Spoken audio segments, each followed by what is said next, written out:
Bonjour et bienvenue à tous. Si je vous dis l'Iran, vous allez penser à quoi? Une culture millénaire, une cuisine raffinée, des tapis à la beauté et renommée mondiale, un sens de l'accueil et de l'hospitalité, une langue poétique, une fierté d'appartenance. Et puis vous allez me dire aussi répression, inégalité, société rétrograde et, loin de la scène internationale, un endroit où la femme n'a pas voix au chapitre, où elle doit sortir couverte de la tête aux pieds et voit ses droits continuellement bafoués par une justice qui rime plutôt avec injustice. Vous allez me dire aussi que c'est l'un des pays où les exécutions publiques sont toujours en vigueur, où la loi islamique, la charia, est appliquée à la lettre. Tout cela est bien vrai, et c'est bien d'exécution qu'il est question ici. L'histoire que nous allons vous raconter aujourd'hui n'est pas une affaire criminelle en soi, mais bien celle d'un abominable piège tendu à une jeune femme innocente qui avait pour seul défaut d'aimer les gens et la vie, malgré toutes les difficultés et les injustices que toutes celles de son sexe subissent quotidiennement dans la République islamique d'Iran. L'histoire de Soraya Manouchehri aurait pu rester sous silence, ensevelie avec elle dans la terre, enfermée pour toujours et oubliée, mais les choses avaient été décidées autrement. Tout le monde se souvient de l'affaire Sakineh Ashtiani, survenue en 2015, et du scandale médiatique que son histoire a suscité au-delà des frontières iraniennes, suite à sa condamnation à mort pour adultère. Cela provoqua un tollé international, relayé par des ONG et des organisations humanitaires pour la sauver des rituels 99 coups de fouet, sanction instaurée par la charia pour les femmes adultères. Sakineh Ashtiani a finalement bénéficié d'une amnistie et d'une remise de peine après plusieurs interventions de personnalités haut placées. De longs pourparlers avec les autorités iraniennes et l'acharnement de beaucoup d'acteurs de la scène médiatique internationale pour la faire libérer. Soraya Manouchehri, elle, sera moins chanceuse. Son histoire, qui eut lieu près de 30 ans auparavant, en 1986, n'est pas différente de celle de Sakineh Ashtiani, bien que son issue soit expéditive et fatale. Il subsiste peu d'éléments sur sa biographie, sur son enfance et sur sa famille. Issue d'un milieu rural et conservateur, c'est une mère de famille aimante, une femme au foyer enchaînée et dépendante, ployant sous les difficultés financières, victime d'un mari jaloux et soupçonneux qui la délaisse pour d'autres femmes. Ce dernier désire prendre pour seconde épouse une fille beaucoup plus jeune dont il est tombé amoureux, et ce même s'il n'a pas les moyens de subvenir à ses besoins. Cela sera l'élément déclencheur de cette terrible histoire. Soraya constitue pour lui un obstacle et est devenue trop encombrante pour qu'il mène à bien ses plans matrimoniaux. Elle devra disparaître. Avec l'aide et la complicité sournoise des figures d'autorité et des notables du village, le mari de Soraya va lui dresser un piège d'une rare cruauté, l'accusant à tort d'adultère avec un de leurs voisins, lui peaufinant un procès à la sauvette et la condamnant à une fin horrible. La lapidation jusqu'à ce que mort s'ensuive. Après sa mort, ses enfants, restés orphelins, sont recueillis par l'une de ses tantes avec laquelle elle avait un rapport très fusionnel, tandis que dans le village, tout était revenu à la normale. En la lapidant, leur honneur a été sauf. Il aura fallu le courage d'un journaliste iranien exilé en France pour rassembler tous les éléments de cette tragédie et en faire un livre, afin de restituer la mémoire de cette femme. Victime parmi les victimes, inconnue parmi les inconnus du régime de l'ayatollah Khomeini. Freidoun Sahebjam, journaliste et écrivain, est issu de la noblesse persane huppée. Il est né en France en 1933. Au début des années 50, il s'installe en Iran où il commence sa carrière de journaliste. Le pays est alors une monarchie sur laquelle règnent les Pahlavis. Freidoun Sahebjam assistera quelques années plus tard au renversement et à l'abdication du Shah Mohammed Reza Pahlavi et à la révolution qui s'en est suivie. Se sentant sous la menace d'une doctrine radicalisée dont il ne partage pas les idéaux, il rentre en France pour s'inscrire à Sciences Po, mais retourne dès 1979 en Iran, devenu entre-temps République islamique sous le joug de son nouveau leader politique et spirituel, aussi craint que vénéré, le Maulana Ayatollah Khomeini. Révolté par l'obscurantisme moyenâgeux dans lequel son pays s'enfonce de plus en plus chaque jour, et de son isolement volontaire du reste du monde, Freidoun Sahebjam ne cesse de dénoncer la barbarie et l'injustice en vigueur sur place, ce qui lui vaut la condamnation à mort pour traîtrise envers la nation et pour avoir sali l'image de l'Iran pour le compte des médias étrangers. Il a alors recours à des passeurs pour lui faire quitter le pays in extremis et fuit d'abord en Turquie avant de regagner la France. Les années suivantes, et ce malgré le danger auquel il s'expose, il fait clandestinement plusieurs allers-retours dans son pays, alors que sa condamnation à mort est toujours en vigueur. À tout moment, il risque de se faire prendre et d'être envoyé à la potence. C'est lors d'un de ses déplacements secrets, alors que sa voiture tombe en panne dans un village isolé des montagnes, qu'il apprend l'histoire de Soraya M. La tante de cette dernière lui offre son long témoignage.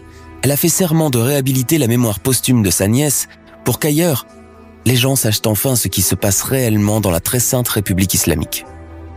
Grâce au récit de la femme qui fut la plus proche de Soraya de son vivant, le journaliste va rassembler jour par jour, heure par heure, les derniers moments de celle qui a subi un châtiment aussi barbare qu'injuste. La suite, on la connaît. Freidoun Sahibiam en fera un best-seller mondial intitulé « La femme lapidée », qui fit connaître pour la première fois au monde occidental le calvaire, le malheur, la violence, l'injustice et la misogynie vécues par les femmes de son pays, sans que cela ne dérange aucun de leurs compatriotes masculins. Je vous invite à remonter le fil de l'histoire de Soraya Mahoucheri et du guet-apens terrible qui lui a été dressé par des hommes qu'il a jugés beaucoup trop joyeuses et insouciantes, dans un milieu où l'austérité et la résignation doivent être les vertus de la femme parfaite. 1979. Nous sommes en Iran post-monarchique. La famille régnante, les Pahlavis, ont plié bagages et quitté les lieux suite à la chute du régime. En détrônant ainsi leur roi et en l'envoyant en exil, les Iraniens à l'unanimité voulaient retrouver leur identité première, celle de leurs ancêtres. De simples gens du terroir, des paysans, éleveurs de moutons et vendeurs de tapis, conservateurs et attachés à la foi musulmane. Il faut dire qu'avant cela, cette monarchie pro-occidentale menait une politique d'ouverture sur le monde, en donnant beaucoup de libertés aux citoyens qui, bien que majoritairement musulmans, se considèrent d'abord comme séculaires. Les nightclubs font légion, les égalités hommes-femmes n'ont jamais été aussi normalisées et acceptées, les mini-jupes défilent dans les boulevards, les cheveux sont coiffés à la dernière mode, la musique américaine fait sensation et l'alcool coule à flot chez l'élite intellectuelle, tandis que le petit peuple peine à joindre les deux bouts. Suite à la révolution et à l'instauration de la très controversée République islamique, suivie de la montée de son charismatique et redoutable leader politique, l'ayatollah Khomeini, les Iraniens réfractaires à ce changement et pro-monarchistes vont assister débités et impuissants à l'amenuisement de leurs droits les plus élémentaires. Sortir, écouter de la musique, porter les vêtements de leur choix, consommer librement de l'alcool, faire des débats, avoir des relations hors mariage, désormais la doctrine chiite régit et dicte le comportement à adopter pour chaque Iranien ou Iranienne, et ce dès sa naissance. Désormais, pour sortir, chaque femme, chaque adolescente doit endosser l'habit islamique et se couvrir entièrement la tête. Éviter le maquillage, jugé incitateur au péché, et lors des sorties dans les administrations et les mosquées, se couvrir d'un tchador, cette longue robe noire qui recouvre la totalité du corps et des cheveux.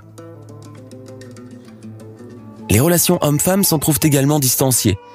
Une femme n'a désormais plus droit de serrer la main ou de toucher un homme qui ne soit pas de son entourage proche, en l'occurrence son mari, son fils, son père et son frère. Les transports en commun n'échappent pas non plus à ce nouveau diktat. Les hommes s'installent devant et les femmes derrière. Les deux bien sûr empruntent des sorties différentes à la descente. En cas de relâchement, la police religieuse est là pour y remédier, s'instaurant comme la gardienne suprême des bonnes mœurs en société musulmane. Une police qui va jusqu'à démaquiller les femmes qui osent sortir apprêtées dans la rue, qui interdit aux couples de se tenir par la main et qui sanctionne les autres gestes jugés déplacés, notamment le bisou sur la joue. Le pays est également en proie à une fermeture volontaire sur le reste du monde et peu de nouvelles filtrent désormais en dehors des frontières iraniennes. Les États-Unis sont quant à eux considérés comme l'ennemi suprême, le vecteur de tous les maux qui touchent la société iranienne. Les Américains? Des indésirables, des vampires, des suceurs de sang et des imposteurs qui cherchent la perte de la nation. Des affiches de propagande recouvrent tous les murs de la capitale, Téhéran, et l'appel à la militarisation volontaire est perçu comme un acte héroïque et honorable. Des milliers de jeunes garçons sont embrigadés de cette façon avec la promesse d'avoir des clés pour le paradis. En vérité, des clés en plastique, fabriquées en Chine et distribuées à profusion à ces pauvres malheureux dont les plus âgés ne dépassent pas 15 ou 16 ans. Ceux qui ne supportent pas ce climat anxiogène payent des visas à prix d'or, des passeports falsifiés et des passeurs pour pouvoir quitter le pays avec leur famille. Ceux dont les parents sont assez riches pour leur financer des études en Angleterre, en Australie, en France ou au Canada, en profitent pour demander l'asile politique dès leur arrivée dans ces pays. Seulement, cette entreprise est des plus périlleuses. Vouloir quitter la vertueuse République islamique équivaut à un geste d'ultime traîtrise et peut conduire à la prison et même à la condamnation à mort. L'Occident et le reste du monde connaîtront la vraie face du régime répressif de Khomeini à travers des livres tels que l'autobiographie de l'américaine Betty Mahamoudi. Son best-seller, celui qu'on ne présente plus, Jamais sans ma fille, sera également adapté au cinéma. L'histoire de cette mère mariée à un médecin d'origine iranienne se retrouve du jour au lendemain otage de la famille de ce dernier avec sa fille dans le Téhéran post-monarchique. Bien que son histoire soit décriée, certains allant jusqu'à dire qu'elle a été exagérée ou inventée pour susciter l'engouement général et la célébrité à son auteur, il reste que c'est l'un des témoignages les plus bouleversants sur la condition scandaleuse des femmes dans ce milieu. Leur accès à leurs droits les plus élémentaires est inexistant, sous fond d'un pays au bord du chaos, fracturé, continuellement en guerre et qui a basculé en plein Moyen-Âge. Dès la sortie du film éponyme, l'Iran se hâte de le censurer, tandis qu'en Occident, des voix se lèvent pour condamner ses agissements envers les femmes iraniennes. Le système pénal iranien connaît aussi de nombreux bouleversements.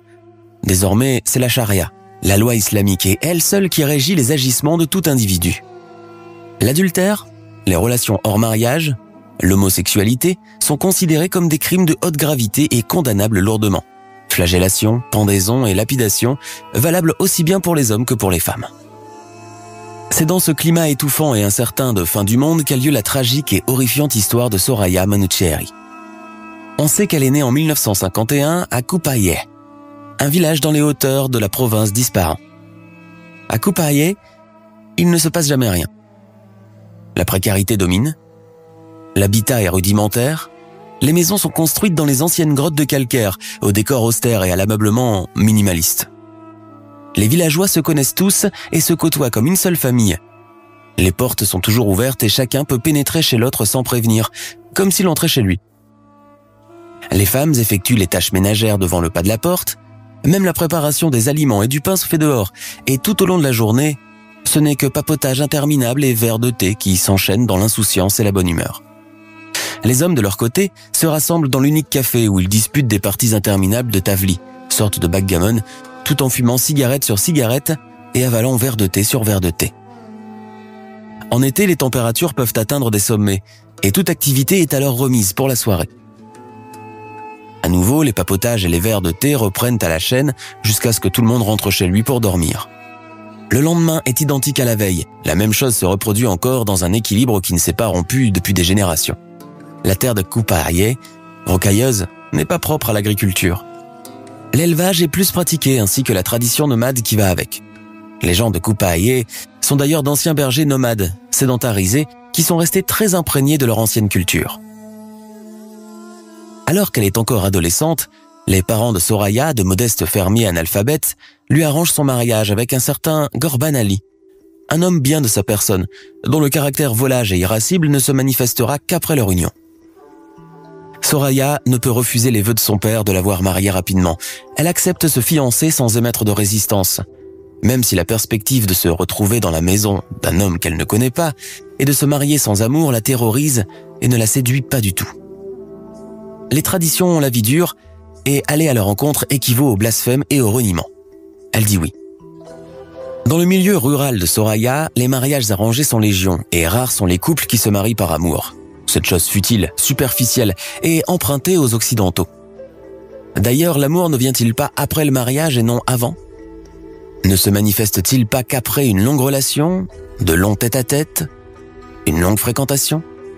Les parents et les grands-parents avant eux n'ont pas fait de mariage d'amour et pourtant ils ont réussi à fonder des familles, à s'aimer et s'apprécier mutuellement au fil du temps. Ce discours, Soraya se l'entend rabâcher chaque jour par toutes les femmes de son entourage. Les bases d'un mariage iranien solide sont la bonne entente, la capacité de l'homme à subvenir aux besoins de sa femme, la fertilité et l'obéissance totale de l'épouse. Une femme qui ne procrée pas l'année suivant son mariage est considérée comme une femme frigide et répudiable. Et si aucun enfant ne se manifeste les années suivantes, le mari est en droit de prendre une seconde épouse pour assurer sa lignée, tandis que la première tombe en désuétude et accède à un statut équivalent à celui d'une divorcée, chose aussi déshonorable pour elle que pour sa famille. Bien qu'à Téhéran, on raconte que les gens conduisent des voitures américaines, vont en boîte, trinquent au champagne, mangent du caviar et que les femmes sortent à moitié nues, dans le village isolé de Koupaye, il en est tout autrement. Les anciens rites campagnards sont légion. Les familles sont nombreuses. Les hommes sont bergers, artisans ou imams de mosquées, tandis que les femmes restent chez elles, se marient tôt, s'occupent de leur foyer, de leurs maris et de leurs enfants, vont puiser l'eau, préparent à manger et tissent des tapis. Aucun espoir de sortir de ce mode de vie archaïque qui convient à la majorité des habitants. Parmi les rares individus qui quittent leur village pour la ville, soit pour aller travailler, étudier ou consulter un médecin, beaucoup en reviennent complètement révulsés par ce qu'ils y ont vu. Là-bas, à 600 km du village, ils se prennent tous pour des Européens et tentent de mimer tous leurs faits et gestes. Le Shah lui-même encourage ces agissements et en fait autant. Entre la vie de la capitale et celle de ce petit village, il existe une différence aussi flagrante que s'il s'agissait de deux pays, de deux mondes parallèles complètement différents. Les premiers temps du mariage de Soraya se passent dans la quiétude. Son mari est plein de petites attentions pour elle, se montre gentil, généreux et compréhensif. Elle ne tarde pas à tomber enceinte, ce qui est bon signe, et donne naissance les années qui suivront à 2 filles et 2 garçons. À ce moment, Ghorban Ali commence à déserter de plus en plus le foyer familial et à changer drastiquement de comportement, laissant sa femme financièrement aux abois, contrainte de se débrouiller pour nourrir leurs enfants, de mendier du riz, du thé, du sucre aux voisins, couverte de honte. Sa tante Zahara, nom d'emprunt, est aussi sa bouée de sauvetage. Orpheline de mère, Soraya s'est attachée à cette tante au cœur d'or et au caractère bien trempé qui n'hésite pas à la dépanner quand elle est à court de vivres ou d'argent. Ce mari qu'elle vénérait au début de leur mariage s'est transformé graduellement en monstre, en homme violent et acariâtre. Tout prétexte est bon pour déverser sa colère et sa frustration sur son épouse. Il n'y a pas de viande sur la table, le riz n'est pas assez cuit, les enfants ne mangent pas proprement, le thé n'est pas assez sucré. Quand Soraya veut émettre un avis ou se défendre, Ali la bat avec violence devant leurs enfants, sans pitié, sans ménagement. Avec le temps, il a même réussi à les monter contre elle, surtout les 2 garçons qui, comme leur père, se sont mis à la traiter avec mépris et hauteur. Quand la situation dégénère, il arrive que Soraya, couverte d'échymose, quitte le foyer précipitamment avec ses filles pour aller se réfugier chez sa tante Zahra. La seule qui ne lui ferme pas sa porte, ne lui fait pas la morale, ne lui dit pas de se rendre, contrairement à son propre père, qui a toujours pris le parti de son époux, et ce même s'il sait qu'il est en tort. D'ailleurs, son message a été clair. Il lui a formellement interdit de revenir chez lui en cas de pépin avec son mari, intimant que Ghorban Ali possède tous les droits sur elle, et que les violences physiques qu'il lui inflige ne sont en vérité que la volonté de la remettre sur le droit chemin, parce qu'il se soucie d'elle. Qu'en agissant ainsi, il ne veut que la protéger et donner l'exemple à leurs garçons pour plus tard avec leurs épouses respectives. Un homme doit savoir se faire obéir dans son foyer. Si les garçons voient leur mère commander à la maison et le père filer doux, où va le monde? En parlant de Ghorban Ali, personne ne sait quel métier il exerce pour subvenir aux besoins de sa famille. Par le passé, il a travaillé comme gardien de prison à Ispahan et à Téhéran, dans l'aile des prisonniers politiques. On raconte même qu'il a lui-même fait auparavant de la prison pour avoir distribué des tracts qui appellent à des manifestations visant à faire chuter le Shah. Du reste, il est un pur produit de son milieu, un paysan presque illettré, ouvertement misogyne, s'attribuant tous les droits sur son épouse et ses enfants, agissant en tyran dès qu'il est contredit. Entre lui et Soraya, le courant ne passe plus. Elle parce qu'elle le déteste, lui parce qu'il est persuadé que c'est une femme sèche, rigide, qui se prend pour une reine et qui refuse de satisfaire ses besoins pervers.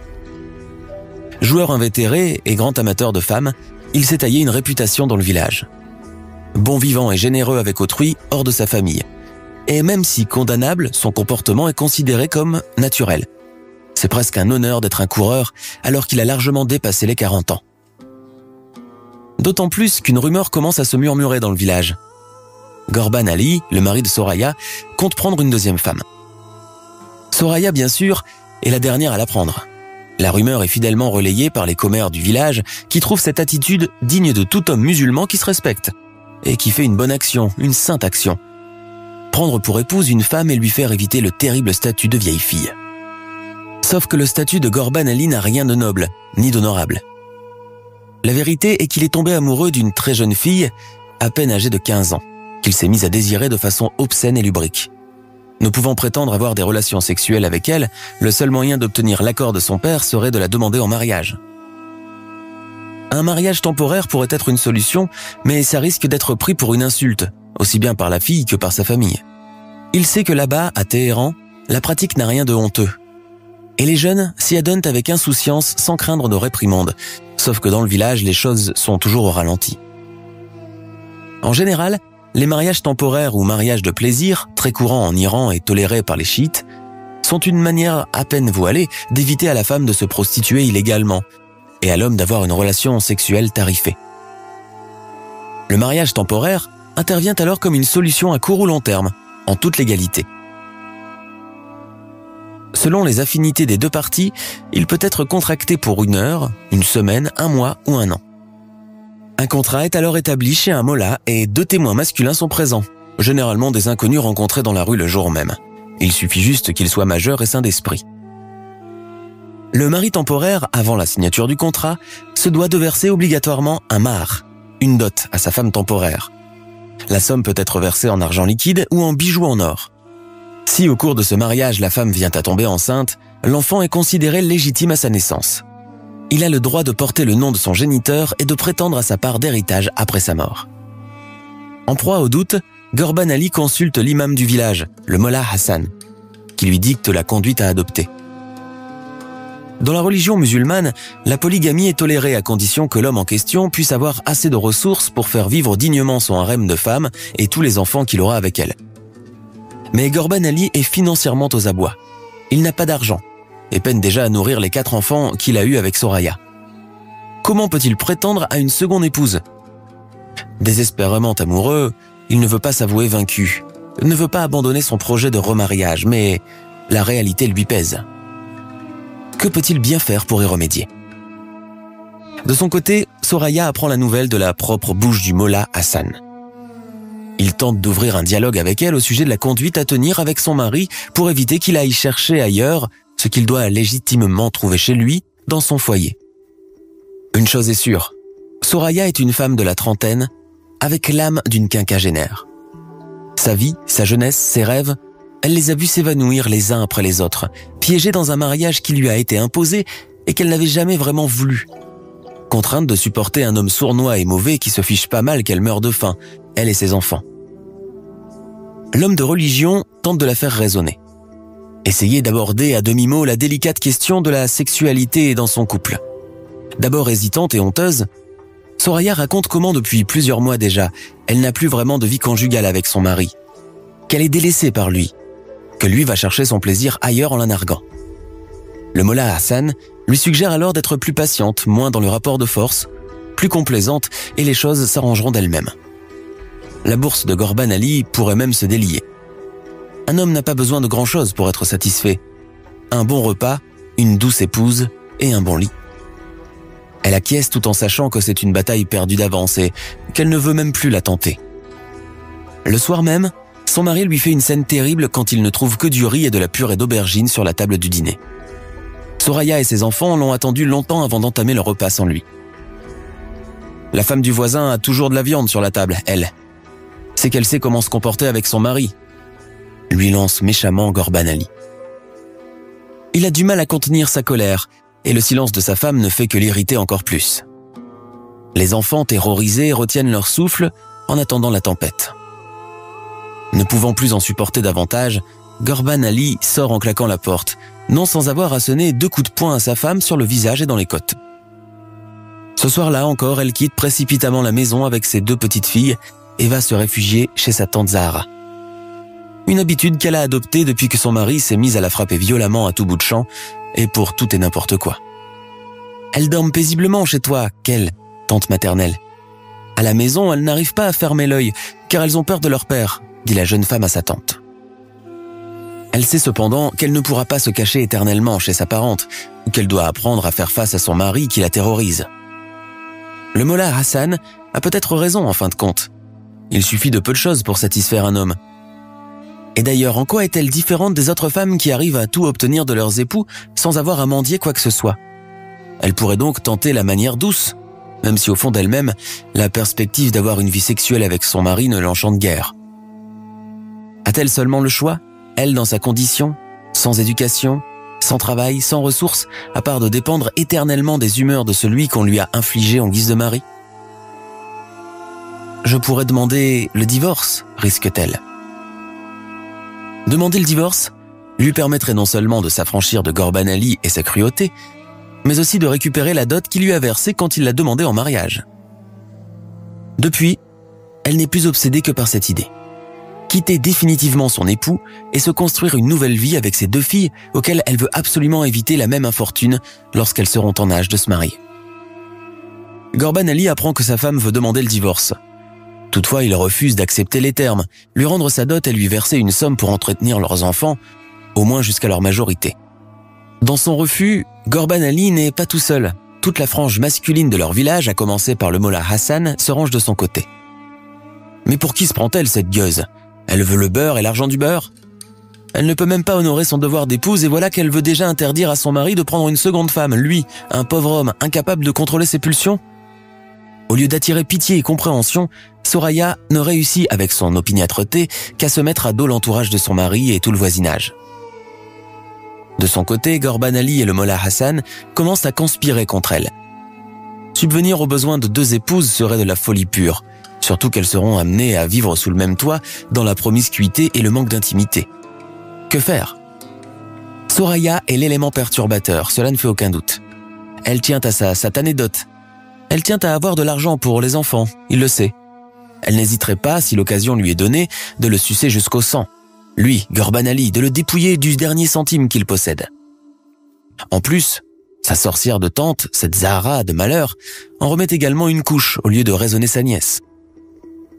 Zahra n'a jamais aimé le mari de Soraya, il le sait, et ce sentiment est réciproque. Depuis le début de leur mariage, cette femme n'a pas cessé une seule fois de monter Soraya contre lui, l'encourageant à se révolter, à lui désobéir, à lui réclamer plus d'argent que ne peut prétendre aucune des femmes du village. Il pourrait la répudier, trouvant n'importe quel prétexte. Il pourrait la chasser de chez lui avec les enfants sans lui verser un sou, et savourer le spectacle de la voir revenir au bout de quelques mois, affamée et en guenilles, le suppliant pour qu'il la reprenne avec lui. Il pourrait tellement de choses. Son esprit rusé, mauvais et tortueux lui indique cependant quelque chose de beaucoup plus cruel. Non seulement il peut se débarrasser de Soraya, mais il le fera dans le scandale et dans la honte. Il la traînera par terre, la jettera en pâture aux villageois, il lui fera payer tous ses refus, toute son arrogance d'avoir fait de lui la risée de Kupaï. Il faut dire que, depuis quelque temps déjà, Soraya a commencé à travailler chez un voisin veuf qui venait de perdre sa femme, une vieille connaissance de la famille. L'homme s'est retrouvé du jour au lendemain dans une maison sans âme avec, de surcroît, un enfant attardé mental à charge. Qui pourrait donc s'acquitter de tous les travaux ménagers, de la vaisselle, de la lessive, de la cuisine, quand lui est dehors toute la journée dans son atelier? Qui pourrait prendre soin de son pauvre enfant resté orphelin? Les services de Soraya lui sont alors proposés par l'intermédiaire du mollah Hassan et la bénédiction du mari de cette dernière. Entre Soraya, femme bafouée et malheureuse dans son couple, et son voisin, homme esseulé et triste, s'instaure rapidement une amitié fraternelle qui ne laisse pas de place au quiproquo. Contrairement à Ghorban Ali, leur voisin est beaucoup plus âgé, mais également beaucoup plus doux et conciliant. Il était très attaché à sa femme de son vivant, et ils avaient eu leur seul enfant sur le tard, une naissance qui relève d'un miracle compte tenu de l'âge avancé de sa femme quand elle a mis leur garçon au monde. Son travail consiste à réparer les motos et les rares voitures du village, mais également de dépanner les chauffards en panne d'essence. Dès qu'il est de retour à la maison après le coucher du soleil, la jeune femme récupère sa paye et se dépêche de rentrer chez elle afin d'éviter que l'on jase. Tout ce qu'elle gagne en travaux ménagers, elle le met de côté, pour pouvoir fuir avec ses filles après. Craignant de se faire chaparder son argent par son époux, elle se met à le confier à sa tante Zahra. Ce nouveau job, aussi modeste soit-il, permet non seulement à Soraya de quitter son huis clos étouffant, mais aussi de s'affranchir financièrement de son mari. Cette nouvelle liberté commence à lui conférer une sorte d'épanouissement personnel qu'elle n'a cru ne jamais pouvoir atteindre. Elle ignore cependant tout du plan abominable qui est en train de se manigancer derrière son dos. Ghorban Ali ne décolère pas, irrité de ne pas pouvoir se marier aussi vite qu'il le voudrait, et en plus, Soraya commence à avoir des airs de femme émancipée à cause des 2 sous que lui verse ce voisin. Si seulement elle pouvait lui en faire profiter un peu, mais non. D'ailleurs, il ne sait même pas où elle cache son argent et cela l'énerve davantage. Il se met à harceler de plus en plus le mollah Hassan, lui racontant que sa femme a tendance ces derniers temps à trop s'attarder chez son employeur. Le ménage ne peut pas prendre toute cette éternité. Hassan n'écoute qu'à demi. Où Ali veut-il en venir quand il lui raconte ces histoires? Enfin, voyons, mollah Hassan.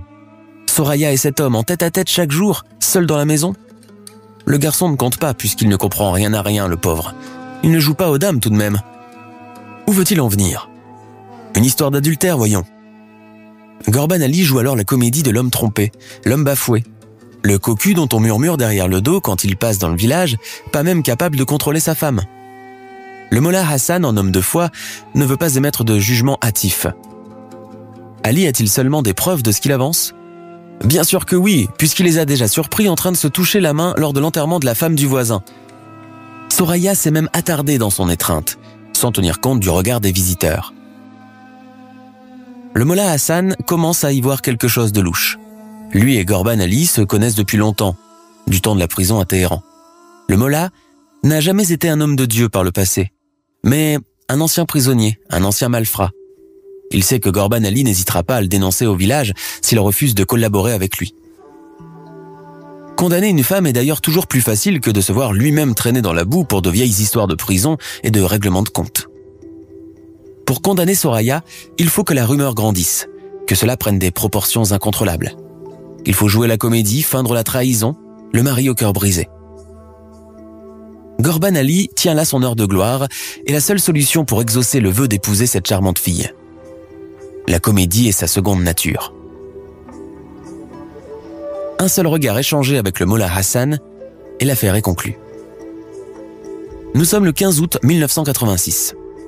Une journée chaude et aride comme peut seulement connaître Coupaï. La place du village est encore déserte. Ghorban Ali s'approche, c'est le moment ou jamais.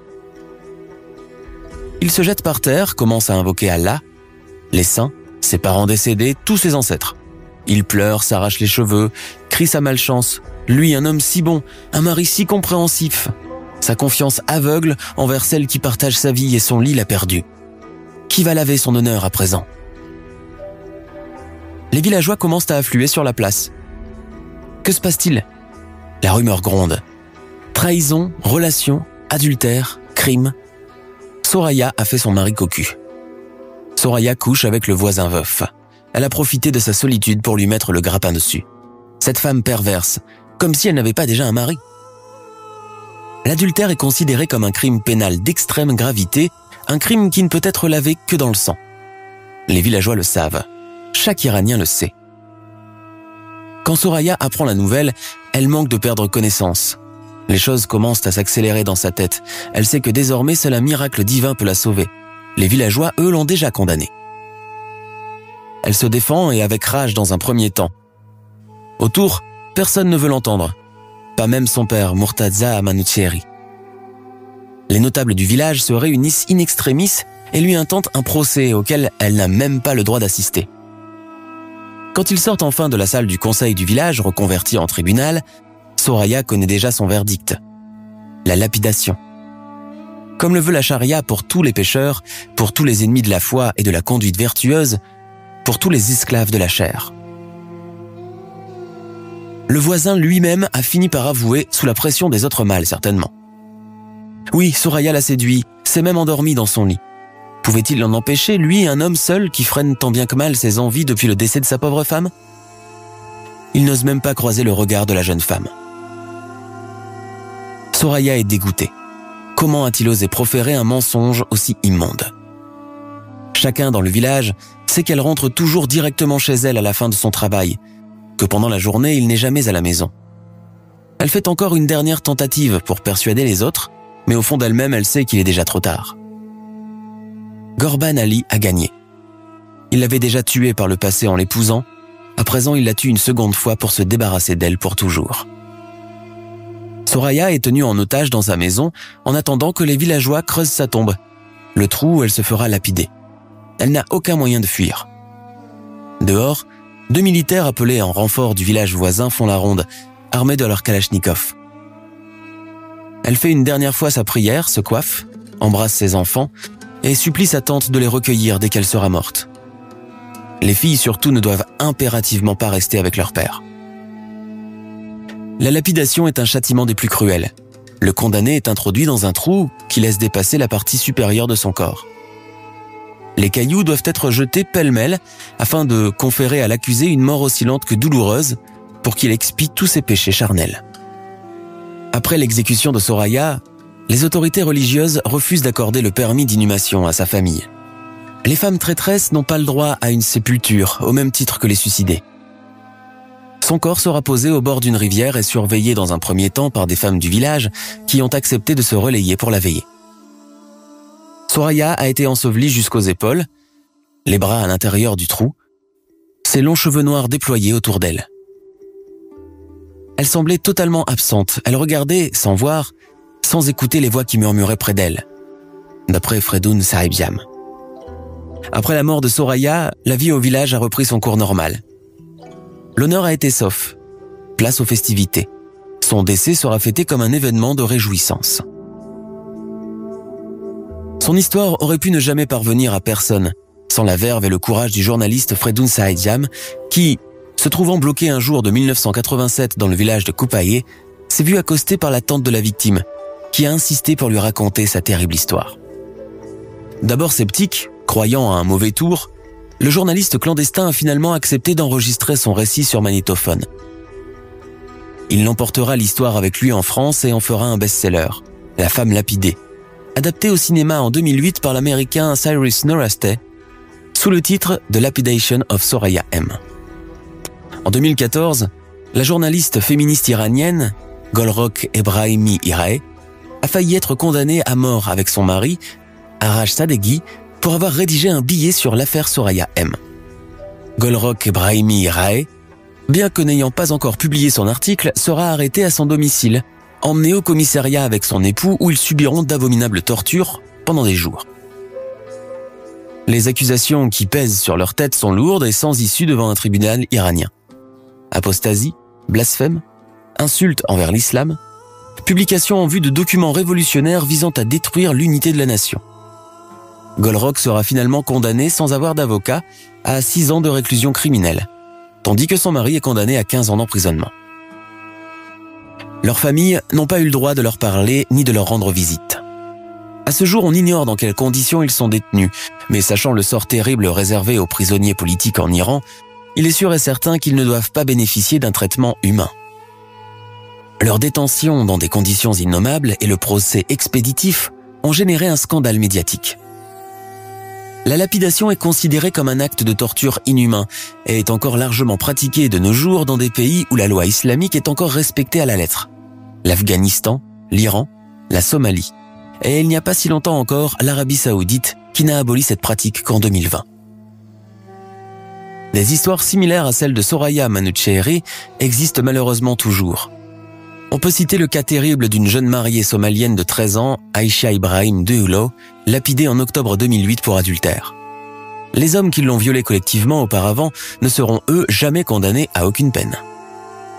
Malgré l'avancée en matière d'égalité des sexes et d'émancipation féminine, beaucoup de pays aux traditions plus sévères refusent hermétiquement tout changement dans leur législation d'un autre âge.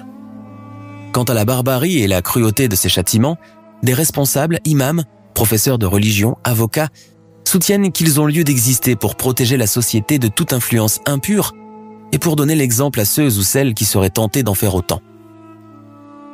Ils oublient cependant que le monde continue sa marche sans eux. Et qu'en tuant une femme injustement pour laver l'honneur du clan, ils tuent avec elle tout un pan de la société. Ainsi s'achève l'histoire de Soraya Manouchehri, victime de la loi des hommes, victime d'une société qui condamne sans chercher à comprendre ni à avoir des preuves. Soraya n'a été qu'un pion sur un grand échiquier. Elle savait qu'un jour ou l'autre, elle finirait par être éliminée. Son mari, Ghorban Ali, fera plusieurs tentatives auprès du père de sa jeune fiancée pour accélérer les préparatifs du mariage. Ce dernier finira par lui refuser la main de sa fille.